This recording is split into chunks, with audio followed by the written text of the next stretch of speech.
বারাকাতুহু। সম্মানিত দেশবাসী, আমি cancer specialist doctor SM. Sarwar, chairman গণস্বাস্থ্য হোমিও, চেয়ারম্যান পপুলার জেনারেল হাসপাতাল, চেয়ারম্যান জুন্নারান ইন্টারন্যাশনাল মাদ্রাসা, ব্যবস্থাপনা সম্পাদক দৈনিক দেশ জগৎ এবং মহাসচিব জাতীয় সাংবাদিক মঞ্চ। বিশেষ করে আমাদের গণস্বাস্থ্য পরিবার আজকে সুন্দরবনে ট্যুরে এসেছে। বিশেষ করে আমাদের সাথে সফর সঙ্গী হয়েছেন বাংলাদেশ ইসলামী সমন্বয় পরিষদের সম্মানিত মহাসচিব ইঞ্জিনিয়ার এবিএম এরশাদ সাহেব। আমরা গণস্বাস্থ্য হোমিও পরিবারের পক্ষ থেকে উনি ওনার মূল্যবান সময় আমাদেরকে দেওয়ার জন্য আমরা ওনাকে ধন্যবাদ জানাই। পাশাপাশি আজকে দেশবাসীর উদ্দেশ্যে এবং গণস্বাস্থ্য হোমিও পরিবারের উদ্দেশ্যে কিছু বলার জন্য আমরা অনুরোধ জানাচ্ছি। আলহামদুলিল্লাহ নাহমাদু ওয়া নুসাল্লিয়া আলা রাসূলিল্লাহিল কারীম, আম্মা বাদ। প্রিয় ভিউয়ার্স, দেশ এবং দেশের বাইরে যেখান থেকে দেখছেন প্রত্যেককে জানাই গণস্বাস্থ্য হোমিও পরিবারের পক্ষ থেকে আন্তরিক অভিনন্দন এবং শুভেচ্ছা। আমাদের গণস্বাস্থ্য পরিবারের উদ্যোগে যে শিক্ষা সফর ছিল, সেই শিক্ষা সফরের আজ তৃতীয় দিন। এই শিক্ষা সফরের পিছনের যে শক্তি, তিনি হচ্ছেন অধ্যক্ষ ডাক্তার এস.এম. সারোয়ার সাহেব। তিনি একজন ডাক্তারই নন, তিনি একজন মানবিক মানুষ এবং জাতীয় সেবক।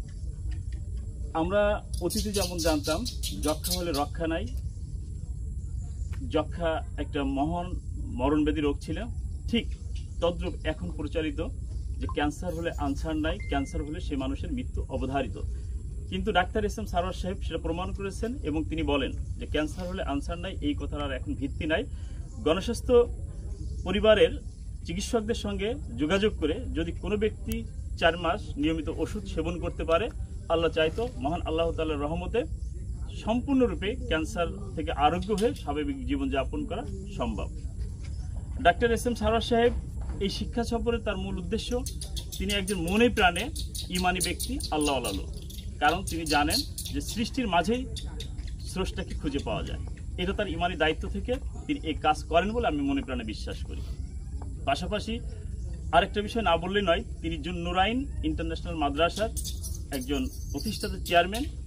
তিনি জুন্নুরাইন মাদ্রাসা সৃষ্টি করেছেন এই লক্ষ্যে। আমরা জানি যে বর্তমান সময়ে ডাক্তার ইঞ্জিনিয়ার যারা আছেন তারা যদি প্রতিষ্ঠিত হয়ে দেখা যায় যে এক সময় যায় বৃদ্ধ বাবা মার খোঁজ খবর কেউ রাখে না, বাধ্য হয়ে বৃদ্ধ বয়সে এই বাবা মা বৃদ্ধাশ্রম যায় আশ্রয় নিতে হয়।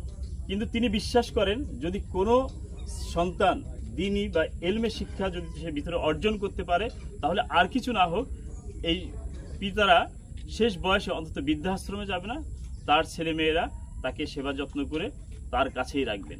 আরেকটা কথা না বললেই নয়, আমরা জানি বর্তমান সময়ে যদি আমরা দেখি ধনাঢ্য ব্যক্তি যারা আছেন, ডাক্তার, ইঞ্জিনিয়ার, প্রকৌশলী, তারা যদি কোনো বিদ্যাপীঠ প্রতিষ্ঠা করেন, সেই প্রতিষ্ঠানে কিন্তু তাদের সন্তানদেরকে পড়ান না, তারা উচ্চশিক্ষার জন্য দেশের বাইরে বা অন্যান্য কোনো শিক্ষা প্রতিষ্ঠানে পড়ান।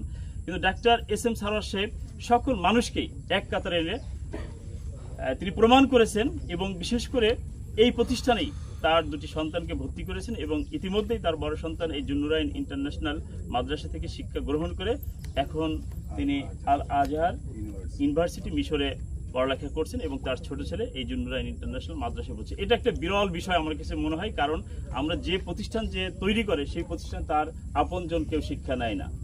তো এদিক দিয়ে তিনি একজন মহান মানুষ, আর এই মহান মানুষের দীর্ঘায়ু কামনা করি, আল্লাহ তাকে এই সেবার জন্য বেঁচে থাকুক।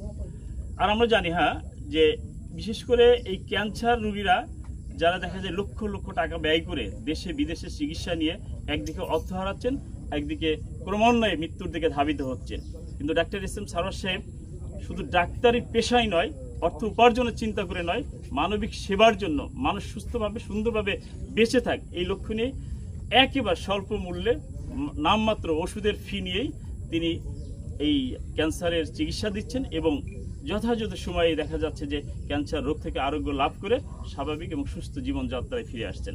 আমরা এই মহান ব্যক্তি ডাক্তার এস.এম. সারোয়ার সাহেবের উত্তরোত্তর সফলতা কামনা করি এবং আল্লাহ তাকে দীর্ঘদিন বাঁচিয়ে রাখুক মানবতার সেবার জন্য। সবাইকে আমাদের এই গণস্বাস্থ্য পরিবারে থাকার জন্য এবং সকলেই আসুন আমরা স্বাস্থ্য সচেতন হই, পরিবারকে চিন্তামুক্ত রাখি। আমিন।